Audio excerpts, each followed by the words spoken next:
BP supposedly making its final preparations at this hour to permanently seal its leaking oil well in the Gulf of Mexico. That apparently is not the only thing the company is trying to seal off. Our fourth story, BP now seeking to cap its liability by preparing to offer Gulf Coast residents lump sum payments in return for waiving the right to sue.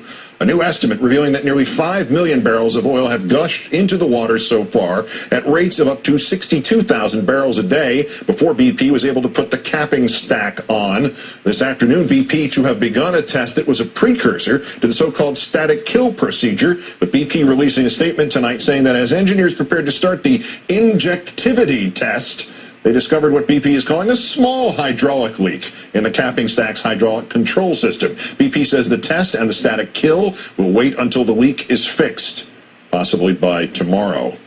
But even before BP's engineers have merely tried to pump mud and cement down the throat of the busted well, something it has tried and failed to do in similar fashion before, something it cannot now even start, the company is acting as if it has already succeeded. BP officials today saying they are not sure they will even use the relief wells that they have been digging for months now to permanently plug the ruptured oil well in the Gulf of Mexico, what is long thought to be the best, most surefire method of stopping the leak for good. A BP spokesman saying, quote, precisely what the relief wells will do remains to be seen. The long-term effects of dangerous chemical dispersants also remaining to be seen. Congressional investigators revealing that the Coast Guard routinely approved BP's use of thousands upon thousands of gallons of the dispersant Corexit, despite a federal directive that it be used sparingly.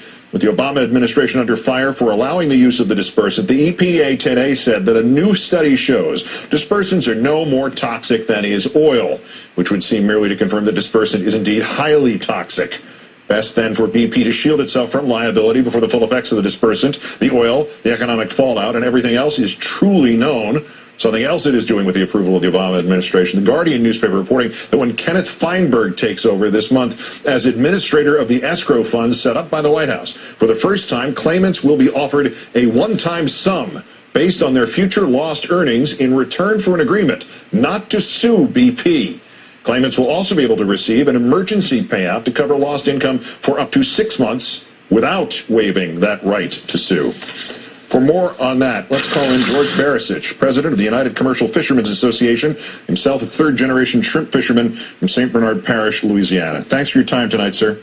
Thank you for having me, sir. This leak's already in its 4th month. The emergency payment would only cover 6 months' worth of expenses. A lawsuit against BP could take years. Is it going to be hard? Might it be hard for your fishermen to resist the lump sum payment if it's high enough? If it's high enough, that's a very, very good point. Yeah. If they do dangle a carrot, if the carrot's big enough, a lot of people are going to have to take it. If the carrot's even minimal, some people are going to be forced to take it because a lot of us still have a lot of loans from Katrina and then Gustav. You know, the timing of this was terrible. Mm-hmm. You know, had he come when, the industry was doing well, we'd be able to wait longer, to take a better deal, per se. Can you estimate how many of your members couldn't wait? How many of them have already gone out of business? Oh, there's a bunch of them that are just piled up. If it wouldn't be for this work that, a lot of people doing for BP, in St. Bernard we did it a little different. We had a rotation system where most of the fishermen were able to work if they wanted to work. Unfortunately, I wanted the shrimp. I was one of the last ones. 3 days ago was the first time in 32 years that I actually worked for somebody else. Mm. And it was like, I think that when I buried my mom and dad, it was the only other the saddest times, just as that. It was like somebody died. I don't know if you can understand what I'm saying, but it was like I lost something, Yep, I know what you mean, but a question about BP. Have they been straight with you and your members? Do you feel like you can trust them to any degree? In some issues, once we forced them, once our attorneys forced them to do certain things, and I met with Feinberg himself, and he promised this and promised that. And what I don't like is we had numerous town hall meetings, and there was an agreement. There was a statement saying that any work you do to help BP clean up their mess, it wasn't ours, would not come out of any settlement. Man, the day after they capped it or partially capped it, they hit the TV saying, well, any work you do is going to come out of the settlement. That's not boding too well right now. It's really not. So, in other words, I hadn't heard this before. In other words, if you've done work for BP, that will be subtracted from the amount that BP is liable to pay you?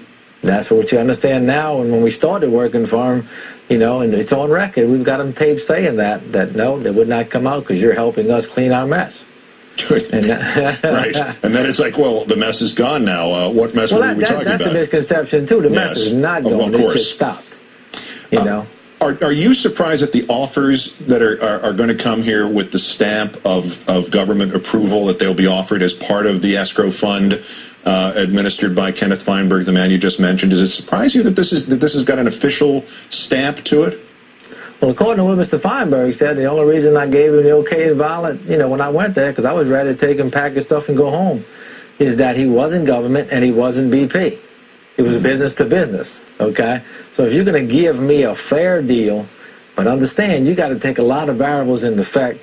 Mr. Feinberg is supposed to meet with us upcoming, and if he listens to us and understands our variables, understands the various conditions of our industry, the states that it's in, and incorporates that into his estimates and makes a person a fair offer, a lot of people may take it, but we're not to that point yet. As you said, this isn't finished, it's just capped. The dispersants are masking how much oil there really still is in the Gulf. How is the fishing industry looking? What is the outlook for you and your members, short-term, long-term? As far as the oysters are concerned, I'm scared to death because that's what I do. I have a lot of oyster farms, but also shrimp.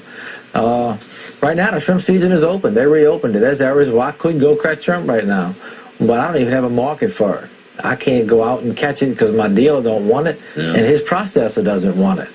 Not for any price right now. So when they do, when the season does open across the state, there's more areas open, I'm going to have to go to make some money, but then it's going to be at a depressed price again. So unless they give me free fuel or give me a subsidy on my price, we don't know what's going to happen. And you can't blame that processor. He can't put millions up and then maybe can't sell it. It's a convoluted situation. A lot of people don't understand. Mr. Barisic, one last question. Tell me about your T-shirt. Oh, that's what I'm doing to make a living. After Katrina, I designed one. Actually, it's a fundraiser for United Commercial Fishermen's Association. If you want some, give me a call. We need to sell them bad. Bringing oil to American shores like never before. Brilliant. George Barisic. I'd show you the back, but I can't turn around. All right, good. You can see the back, too. The president of the United Commercial Fishermen's Association, George Barisic. Thank you again, sir. Take care.